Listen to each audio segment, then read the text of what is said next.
Boa noite, meus irmãos. Vamos abrir as nossas Bíblias no Evangelho segundo escreveu Marcos. Evangelho segundo escreveu Marcos, capítulo 4. Nós faremos a leitura até o versículo 20. Evangelho segundo escreveu Marcos, capítulo 4, do 1 ao 20. Então diz assim a palavra do Senhor. Voltou Jesus a ensinar à beira-mar. E reuniu-se numerosa multidão a ele, de modo que entrou num barco, onde se assentou, afastando-se da praia, e todo o povo estava à beira-mar na praia. Assim, lhes ensinava muitas coisas por parábolas, no decorrer do seu doutrinamento. Ouvi, eis que saiu o semeador a semear. E, ao semear, uma parte caiu à beira do caminho, e vieram as aves e a comeram. Outra caiu em solo rochoso, onde a terra era pouca, e logo nasceu, visto não ser profunda a terra. Saindo, porém, o sol a queimou, e porque não tinha raiz, secou-se. Outra parte caiu entre os espinhos, e os espinhos cresceram e a sufocaram, e não deu fruto. Outra, enfim, caiu em boa terra, e deu fruto, que vingou e cresceu, produzindo a 30, a 60 e a 100 por um. E acrescentou: quem tem ouvidos para ouvir, ouça. Quando Jesus ficou só, os que estavam junto dele com os 12 o interrogaram a respeito das parábolas, e ele lhes respondeu: a vós outros vos é dado conhecer o mistério do reino de Deus, mas aos de fora tudo se ensina por meio de parábolas, para que vendo, vejam e não percebam, e ouvindo, ouça e não entendam, para que não venham a se converter-se e haja perdão para eles. Então lhes perguntou: não entendeis esta parábola? E como compreendereis todas as parábolas? O semeador semeia a palavra. São estes os da beira do caminho, onde a palavra é semeada. E quando a ouvem, logo vem Satanás e tira a palavra semeada neles. Semelhantemente, são estes os semeados em solo rochoso, os quais, ouvindo a palavra, logo a recebem com alegria, mas eles não têm raiz em si mesmos, sendo antes de pouca duração. Em lhes chegando a angústia ou a perseguição por causa da palavra, logo se escandalizam. Os outros, os semeados entre os espinhos, são os que ouvem a palavra, mas os cuidados do mundo, a fascinação da riqueza e as demais ambições concorrendo sufocam a palavra, ficando ela infrutífera. Os que foram semeados em boa terra são aqueles que ouvem a palavra e a recebem, frutificando a 30, a 60 e a 100 por um. Vamos orar? Pai bendito, nós rogamos a Ti graça para entendermos a Tua palavra. Dá-nos a bênção, Pai, de sairmos daqui edificados e guardemos a Tua palavra no nosso coração. Senhor, ajuda-nos a correspondermos positivamente àquilo que o Senhor quer falar conosco. Guarda-nos das investidas de Satanás. Guarda-nos, Pai, das ambições que tiram da nossa vista aquilo que realmente importa. Ó Pai, ajuda-nos. Em nome de Jesus Cristo. Amém. Amém. Meus irmãos, depois que eu assisto um filme que é mais elaborado, né? Um filme que é difícil de entender. Sabe aquele filme que quando você chega no final dele, você não entendeu o que aconteceu ali? Eu gosto de procurar, eu vou na internet, né? Procuro lá vídeos que me ajudam a entender qual o significado daquele filme, o que o diretor quis dizer, né? Existem canais de pessoas que se esforçam para sair em busca desses segredos, dos significados, e assim elas desvelam para nós a ideia contidas em determinadas cenas, às vezes algo que aparece escrito em determinado local, numa parede, ou atitudes de personagens, coisas que nos ajudam a entender, a captar a mensagem daquele filme, de determinado filme. Então eu recorro a essas pessoas para que elas me ajudem para entender o significado de da história, né, de uma história. A gente vê pessoas na Bíblia também que vão em busca de significados. Significados de imagens, significados de histórias. Por exemplo, Faraó, rei do Egito, teve um sonho onde ele vê 7 vacas gordas, 7 vacas magras, 7 espigas gordas, 7 espigas mirradas. E no sonho dele, as espigas mirradas comem as espigas cheias. Então, Faraó vai em busca do significado daquelas imagens, daquela história oculta que aparece no sonho dele. Eu também iria atrás, né? Se eu sonhasse com uma espiga comendo outra, né? Eu iria atrás também. Novamente, Nabucodonosor, na Bíblia, ele sonha com uma grande estátua que é destruída por uma grande pedra que cresce e toma toda a terra.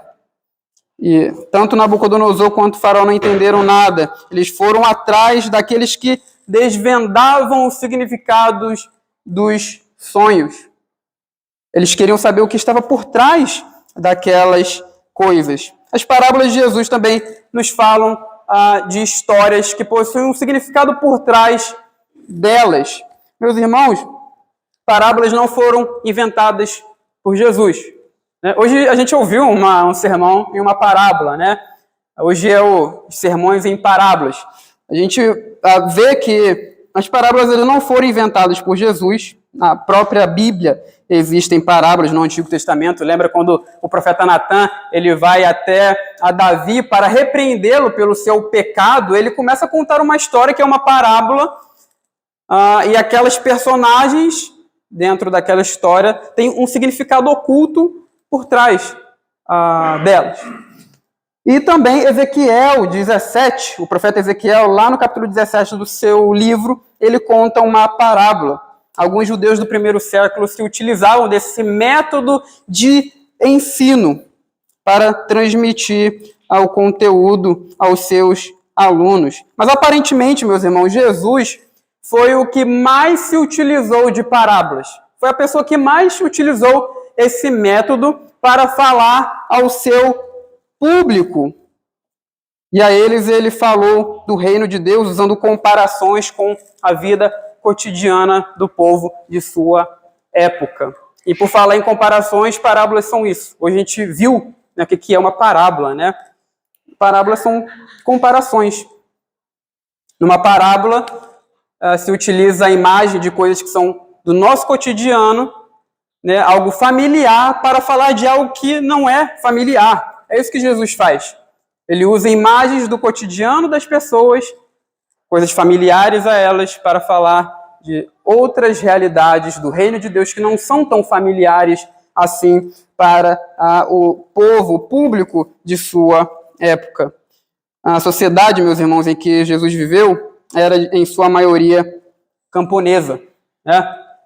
Era uma sociedade camponesa, pessoas que cultivavam intensamente a terra com o fim de sobreviverem, subsistirem, e não somente para isso.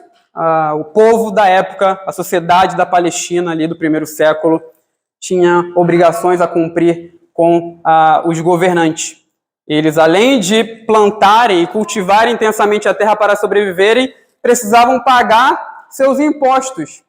Seus impostos a Roma, a Herodes, impostos ao templo de Jerusalém. Além disso, soldados que estavam em viagem poderiam se utilizar ali da agricultura do povo que plantou. Então, perceba que, além deles plantarem, cultivarem a terra para si, para sobreviverem, eles tinham suas rendas, né? A sua agricultura tirada, porque os impostos pesavam excessivamente sobre as pessoas. Então, esse era o contexto da época de Jesus. E Jesus, como um judeu de sua época, conhecia toda essa realidade, e é por isso que muitas vezes nós vemos Jesus fazendo alusões à agricultura em suas parábolas.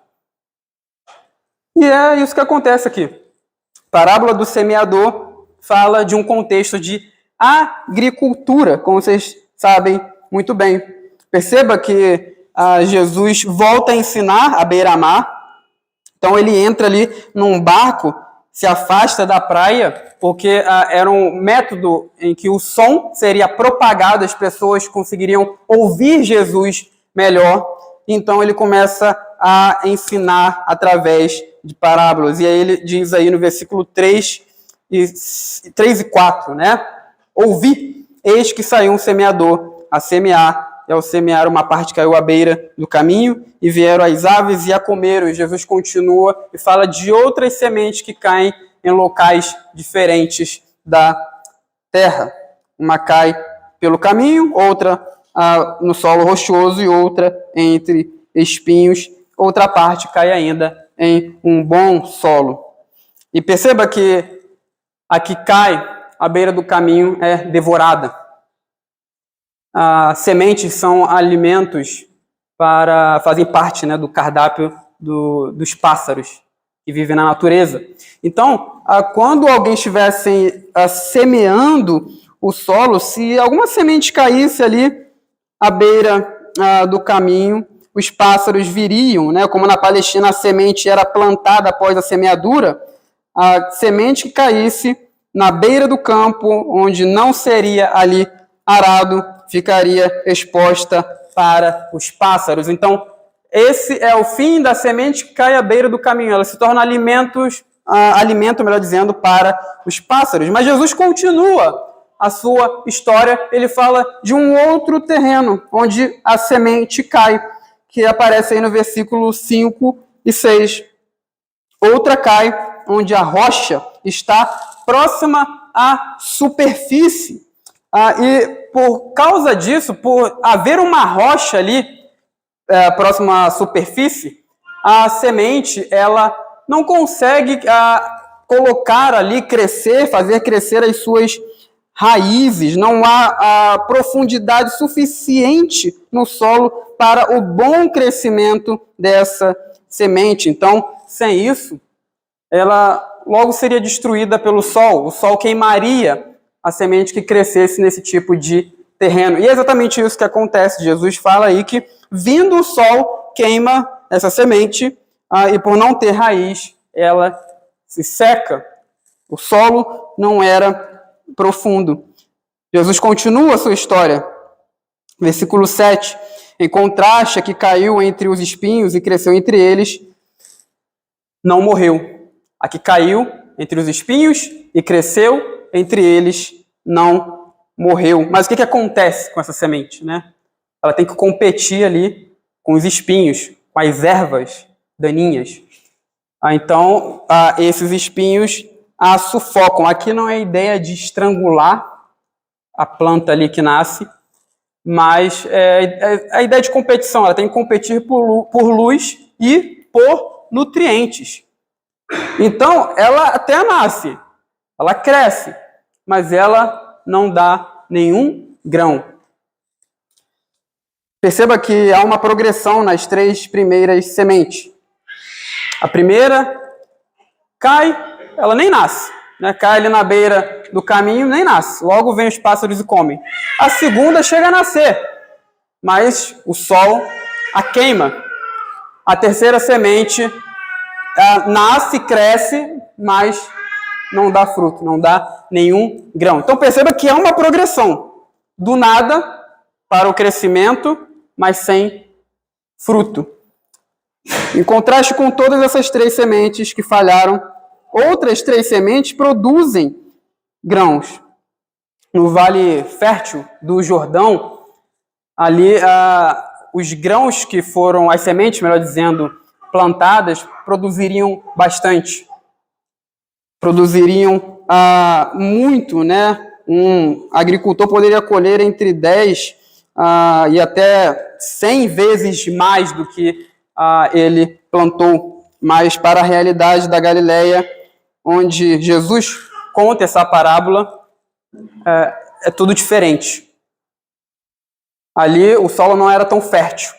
Então perceba aqui, por que Jesus está falando que essas sementes lançadas ali produzem 30, 60 e a 100 ele está exatamente aqui exagerando. Ele está se utilizando de um exagero. O público de sua época reconheceria muito bem isso. Ele exagera os números para mostrar uma colheita que é muito boa. E Jesus termina, então, a sua parábola, no versículo 9, dizendo: quem tem ouvidos para ouvir, ouça. Muito provavelmente ele está fazendo alusão aqui ao Shema de Israel. Lembra? Ouve, Israel, o Senhor teu Deus é o único Senhor. Deuteronômio, capítulo 6. Então, assim como Moisés chamou Israel na antiga aliança a ouvirem e a serem fiéis, a praticarem a fidelidade na sua aliança com Yahvé, o seu Deus, Jesus chama o seu público aqui a discernirem, a discernir, melhor dizendo, o significado da parábola. Ele chama o seu público a ouvir e a responsabilidade de discernir aquilo que ele está ensinando. Meus irmãos, perceba que Jesus, ele conta essa parábola, mas os discípulos não entendem nada. Ninguém entende nada, né? Ninguém entende nada aqui no contexto. Os mestres, antigamente, eles usavam de parábolas para ilustrar, para ensinar uma verdade, uma realidade, mas se eles não falassem previamente o porquê que eles estavam usando aquela ilustração, a parábola, o seu público não entenderia, né? Muito provavelmente ele não entenderia o motivo ou o significado da história. Só aqueles que ouvissem atentamente e tivessem um conhecimento privilegiado poderiam entender o sentido, então, da parábola que Jesus conta aqui, porque ele não fala ao seu público todo o significado da parábola do semeador.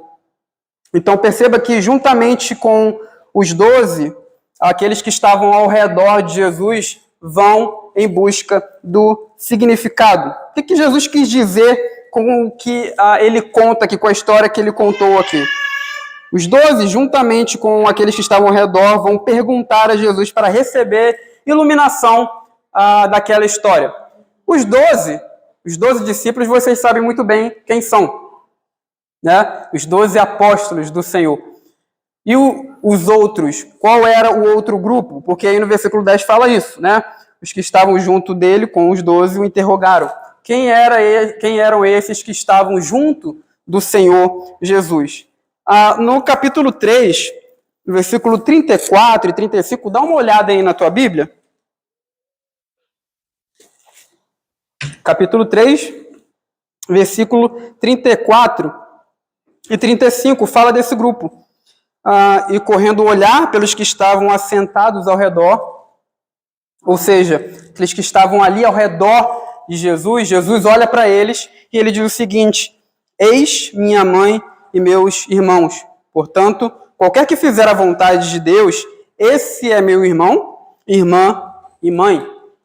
Então, esses que estavam junto dele eram essas pessoas, né?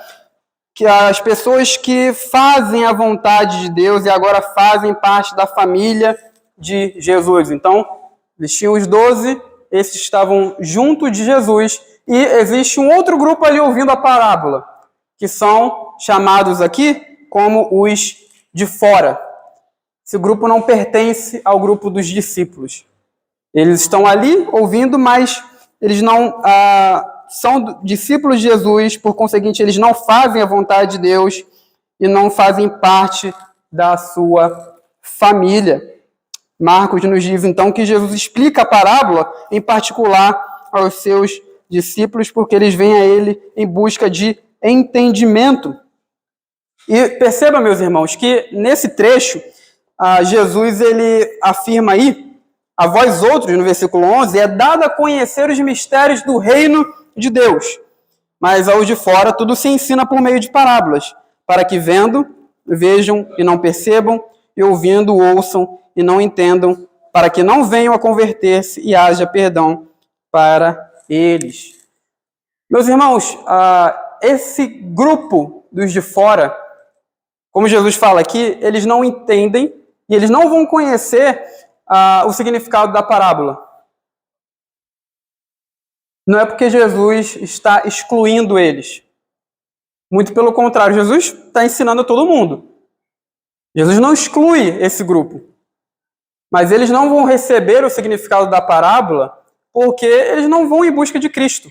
Perceba que os discípulos de Jesus, tanto os 12 quanto os outros, eles querem saber o que significa aquilo. Eles vão atrás de iluminação. O outro grupo não faz isso. Eles ouvem ali, estão como fazendo ali parte do público a quem Jesus ensina, mas eles não terão conhecimento porque eles ouvem de mau grado, digamos assim.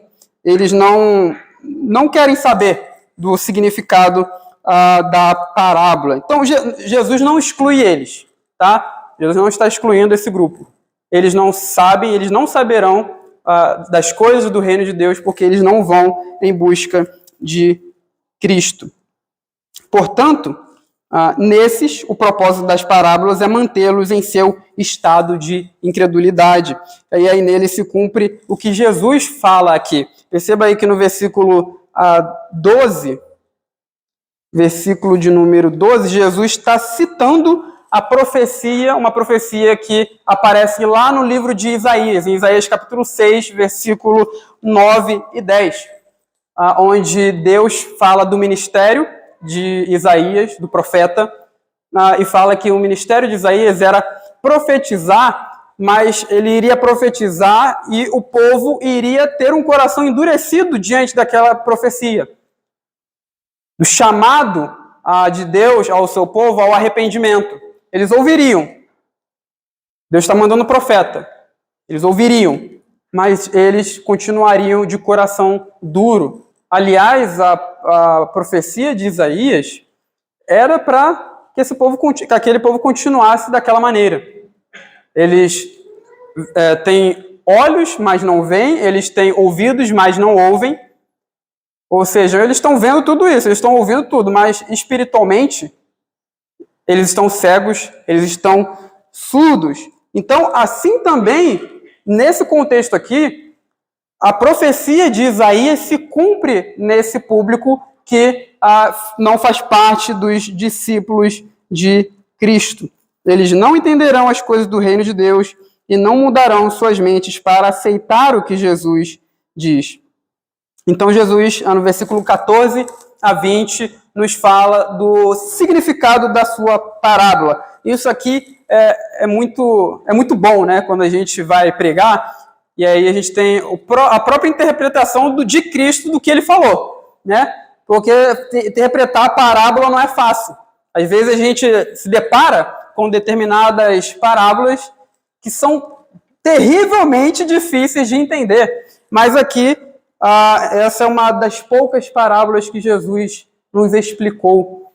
Então, é interessante que o texto do Novo Testamento, o texto grego, quando ele chega nesse trecho, ele muda o tempo verbal justamente para mostrar que essa é a parte mais importante. É a parte que nós temos que prestar atenção. O autor, ele começa a falar da história aqui como se ela passasse diante dos nossos olhos. Então, é uma parte muito importante essa explicação de Cristo. E ele explica o significado da parábola. E qual o significado dela? Qual a ideia aqui? O que Jesus quis dizer com a parábola do semeador? O significado, meus irmãos, é que as pessoas que ouvem a mensagem do Evangelho e não dão fruto, isso acontece não é por causa da incapacidade intelectual delas. Muitas pessoas ouvem a mensagem do reino de Deus e são capacitados intelectualmente para entender tudo. E não me leve a mal, até pessoas que são mais inteligentes do que eu e você. Elas entendem. Então não é por causa da incapacidade delas que elas não correspondem adequadamente à mensagem de Cristo.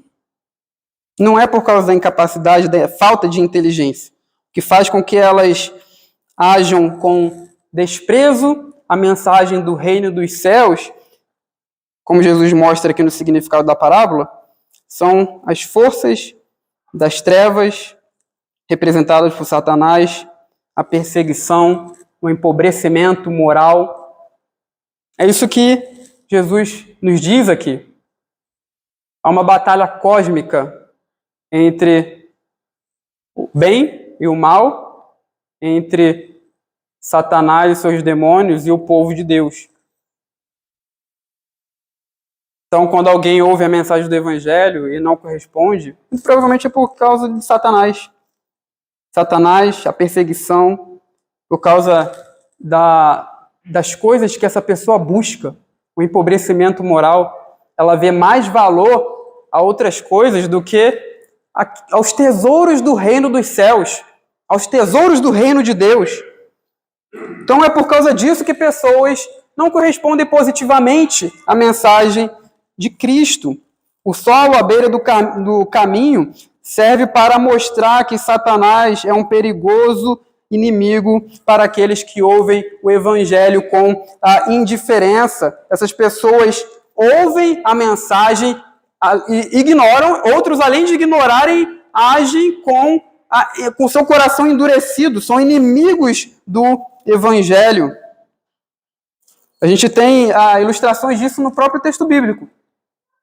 Vários grupos que ouviram a mensagem de Cristo agiram com indiferença. Fariseus, saduceus, herodianos, principais sacerdotes, escribas. Eles estavam ali, viram os milagres de Jesus, viram os milagres, ouviram o que Jesus falou, a mensagem do reino dos céus, mas ignoraram completamente, ignoraram as palavras do nosso Senhor Jesus. Em outras ocasiões, eles até queriam matá-lo. Ouviam, e logo que Jesus acabava o seu discurso, eles saíam para conspirar contra ele. Satanás, meus irmãos, ele colabora com isso também, para manter as pessoas assim. Ele surrupia a mensagem do coração dessas pessoas. Hoje em dia há pessoas que ouvem a mensagem do Evangelho semana após semana, mas são indiferentes, e logo vem o diabo para tirar delas aquilo que elas estão pouco se lixando. Elas não têm, e até o que elas têm é tirado delas. Então, esse é o tipo de pessoa que representa o solo à beira do caminho. O solo rochoso é aquele que recebe a palavra com alegria, mas vem a tribulação, vem a perseguição, e logo a alegria dessa pessoa desvanece. A planta que cresceu, né, usando a parábola aqui, acaba murchando. Elas aparentam ter um tipo de fé, mas como o profeta Oséias fala, lá no capítulo 6, o amor dessas pessoas, né, no caso a fé delas, é como a neblina da manhã, é como o orvalho da madrugada que cedo passa.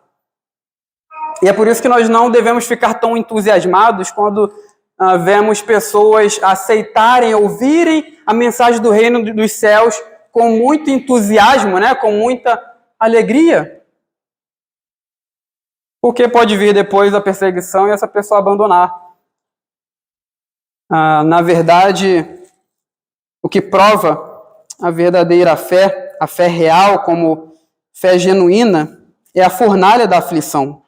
1 de Pedro, no capítulo 1, o apóstolo diz o seguinte: nisso exultais, embora no presente, por breve tempo, se necessário, sejais contristados por várias provações, para que, uma vez confirmado o valor da vossa fé, muito mais preciosa do que o ouro perecível, mesmo apurado por fogo, redunde em louvor, glória e honra na revelação de Jesus Cristo.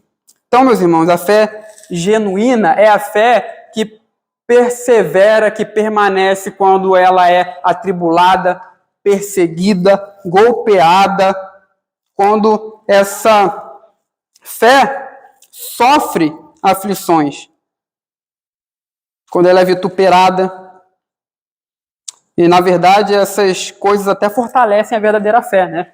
Lembra que Paulo fala que ele se gloria nas tribulações por causa de Cristo, porque as tribulações produzem perseverança, produzem experiência, esperança. Então, a fé genuína, ela permanecerá quando ela for atacada.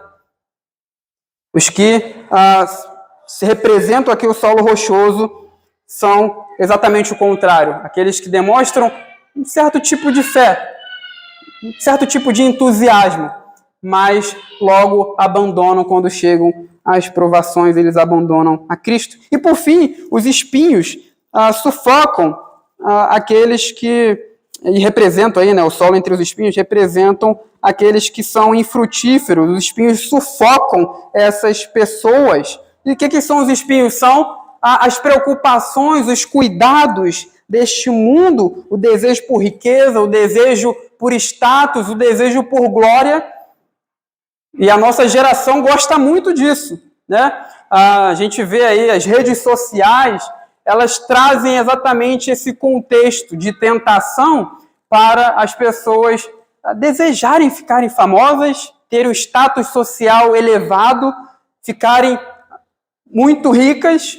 Não é pecado ser rico.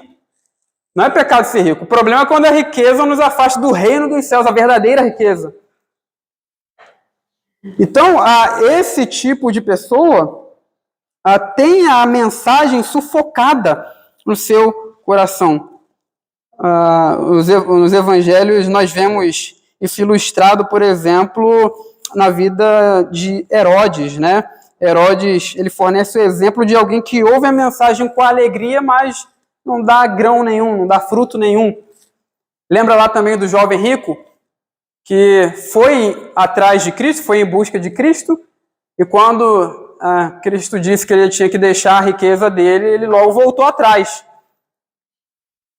porque ele estava apegado ao dinheiro, estava apegado às coisas desse mundo. Ele via mais importância nisso do que na glória do reino dos céus. Mas há um solo bom. Apesar da rejeição a Jesus, o reino de Deus continuará crescendo e avançando.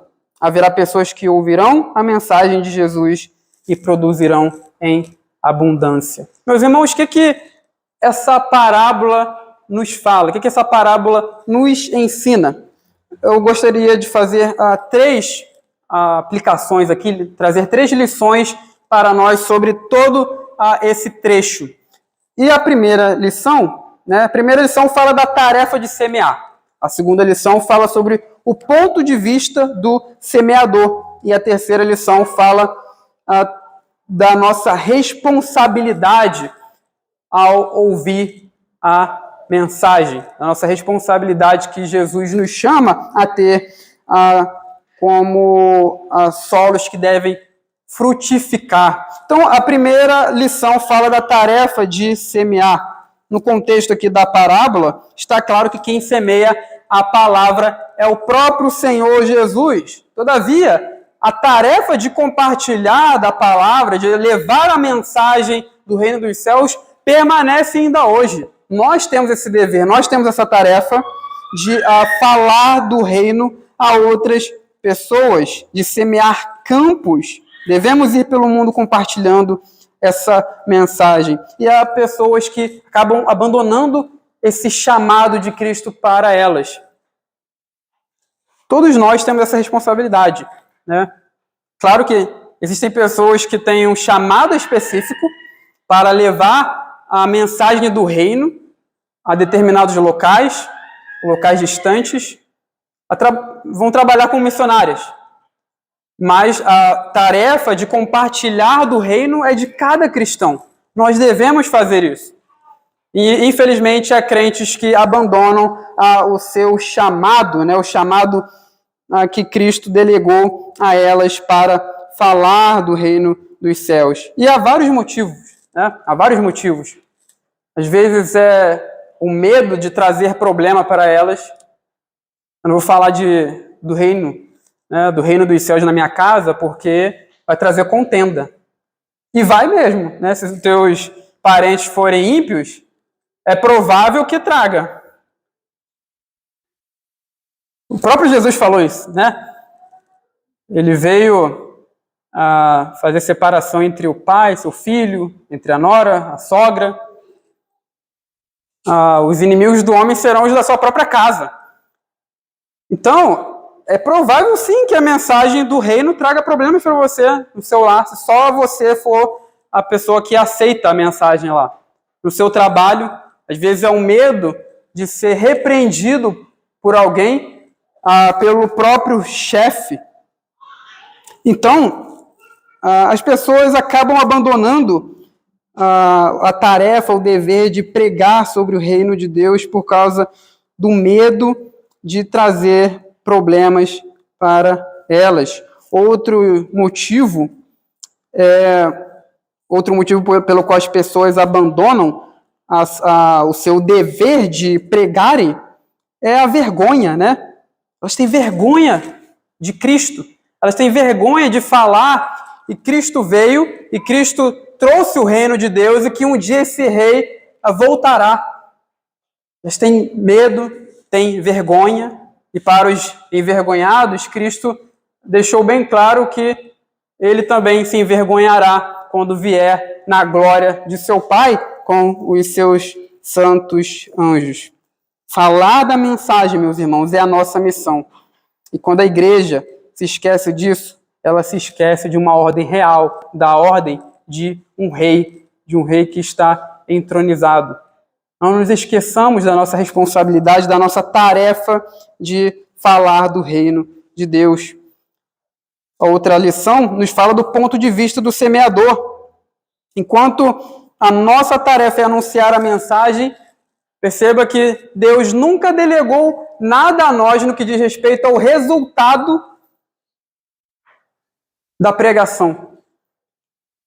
Deus não espera de nós, Deus não nos deu a responsabilidade quanto aos resultados da pregação da palavra. Porque nós não temos poder para isso. Nós não temos poder para isso. Você que fala de Cristo, do Evangelho, ao seu marido, ao seu filho, ao seu patrão, você nada pode fazer para convencê-los. A responsabilidade disso não está sobre os teus ombros. Teu dever é apenas pregar. E a responsabilidade não está sobre nós, justamente porque o coração dessas pessoas não é acessível a nós. Só Deus tem acesso aos corações, só Ele pode mudar a condição de cada pessoa. Só Deus, o Espírito Santo, pode fazer com que a mensagem semeada tenha a sua eficácia no coração do homem. E isso é muito confortador, né? Porque se isso estivesse na nossa responsabilidade, seria muito difícil. Imagina para uma mãe, né, que vê o seu filho se perdendo e ela prega dia após dia a mensagem de Cristo ao seu filho, achando que o convencimento dele está nas suas mãos. E ele não se converte, né? Então, seria muito difícil para aqueles que têm seus entes queridos afastados de Cristo.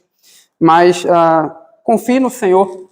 A responsabilidade, o resultado da pregação do Evangelho está apenas nas mãos de Deus. É Ele quem faz todas as coisas, é Ele quem faz a sua obra nos corações.